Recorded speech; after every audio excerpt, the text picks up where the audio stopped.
Muito bem, a gente volta a falar já da situação jurídica do ex-presidente Bolsonaro e de seus aliados.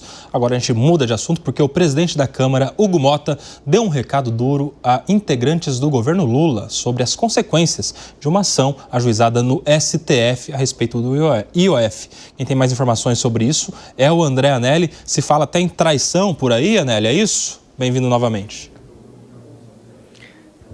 Também, viu, Kobayashi? O presidente da Câmara dos Deputados, Hugo Motta, afirmou que vai ser um sinal de enfrentamento ao Congresso Nacional caso o Poder Executivo, caso o governo federal faça a opção de questionar na Justiça, junto ao Supremo Tribunal Federal, o STF, a derrubada do IOF, o Imposto sobre Operações Financeiras, derrubada essa que aconteceu na semana passada por votação não só da Câmara, mas também do Senado. E Hugo Motta defendeu essa medida adotada pelas duas casas aqui no Congresso Nacional, afirmou que se o governo fizer qualquer movimentação no sentido de derrubar essa decisão do Congresso Nacional, vai soar como um enfrentamento aos congressistas e, mais do que isso, que iria então soar como uma espécie de escolha do presidente Lula, escolha do governo federal de governar com o judiciário e não ao lado dos parlamentares. Inclusive, nesse contexto, Hugo Motta gravou um vídeo, publicou nas redes sociais, em que negou o fato de ter traído o governo federal quando pautou a derrubada do Imposto sobre Operações Financeiras.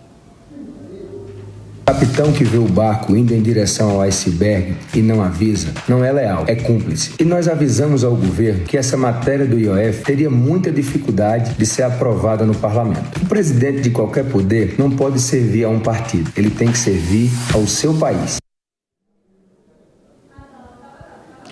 O governo federal ainda avalia a possibilidade de questionar na Justiça essa determinação do Congresso Nacional por meio de votação, mas, de antemão, o Partido Solidariedade, o PSOL, já ingressou com uma ação na Justiça, justamente então questionando esse posicionamento do Congresso Nacional de, na semana passada, derrubar então o reajuste do IOF, o Imposto sobre Operações Financeiras. A alegação tem sido basicamente a usurpação de poderes, ou seja, que o Congresso Nacional teria utilizado as atribuições do Executivo no sentido de fazer com que não houvesse essa redistribuição, esse reajuste do IOF. O governo federal ainda avalia, por meio da Advocacia Geral da União, se houve realmente essa usurpação de poderes para, a partir de então, questionar também ou não junto ao STF, caso faça esse questionamento que já está em curso por parte do Partido Solidariedade, o PSOL, existe então a possibilidade de tramitar em conjunto com essa ação já movida pela sigla e que inclusive já tem o relator, é o ministro Alexandre de Moraes. Kobayashi. Muito obrigado, André Anelli, ao vivo diretamente de Brasília. Quero entender aqui do Alan Gani essa situação de toda hora uma acusação de traição, Gani. Primeiro, vocês se lembram do discurso do André Fernandes no plenário da Câmara dos Deputados, falando, e aí, presidente, votamos em você, e as nossas causas, e aí, estamos sentindo traído e tal. Agora, o presidente Hugo Motta nega a traição do outro lado. Não estou traindo o governo, não. Situação difícil de quem é apoiado pelos dois lados também, né? Pois é, né? O Hugo Motta, ele chegou à presidência da Câmara, né? Acendendo uma vela para Deus e outra para o diabo, né?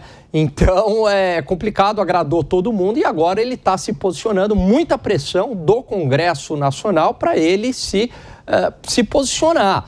E aí me parece que ele escolheu o lado do Congresso, né, do corporativismo. Agora, essa decisão da derrubada do IOF, eu vejo diante de dois aspectos, Kobo. Primeiro, ele cedeu a uma pressão de setores importantes da sociedade. Tinha muita insatisfação, setor de turismo, setor bancário, os próprios consumidores, uma insatisfação geral da população, mas também se aproveitou disso porque há uma insatisfação do Congresso Nacional relacionado ao pagamento de emendas. Então, juntou a fome com a vontade de comer, e acabou dando o recado para o governo federal. E aí, é claro que também isso agradou à sociedade, a derrubada do IOF. Mas não teve traição, não. O que teve foi interesse corporativista e ainda bem que caiu o IOF.